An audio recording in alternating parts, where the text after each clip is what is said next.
Babylon was not just an ancient city. It was not just a place on a map or a story in a textbook.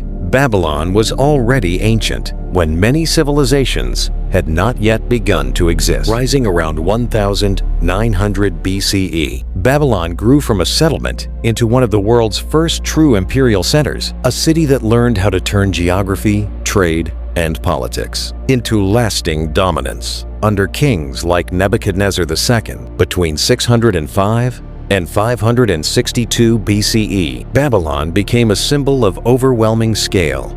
Towering walls, engineered canals, monumental temples, a capital designed to feel impossible to resist. But Babylon's real power was never just its armies, not its chariots. Babylon's real power was psychological. Because Babylon was not only a city, Babylon was a system designed to control not just land and territory, but human behavior itself. When Babylon conquered a nation, it didn't always burn everything down. Sometimes it let people live. It took the best minds, young leaders, scholars. They were taught Babylon's language, Babylon's law, Babylon's rituals, and Babylon's worldview. Names changed. Clothing changed.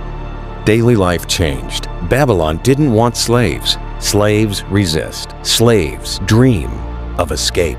Babylon wanted converts because converts defend the system that owns them. And Babylon built that system carefully. It ruled with laws carved into stone. The law looked permanent. The kind of law that makes people believe order is natural. Power decides how law is enforced. Punishment existed, but it wasn't constant. It was rare, strategic, public enough to be remembered. So fear didn't scream in Babylon. It whispered, and whispers travel farther than swords. Soon, obedience required less force. Because people learned the rules, and then began enforcing them on themselves. That is the deepest kind of control, when the system no longer needs to chase you. And then Babylon wrapped all of this in beauty. Because beauty is a weapon. The city was designed to overwhelm the senses. Massive walls said, "You cannot defeat us." Temples said, "Our gods are greater." Wealth said, "This is where the world's future lives." Even the legends like the Hanging Gardens tell you what Babylon wanted people to feel. That Babylon was not just powerful, it was paradise. And paradise is persuasive. Comfort softens resistance. Luxury weakens memory. Opportunity quiets rebellion. People stopped asking, "Who rules us?"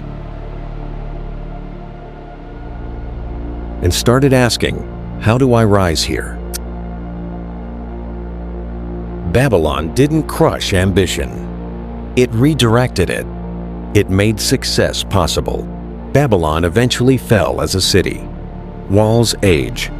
Capitals change. But Babylon did not die as an idea.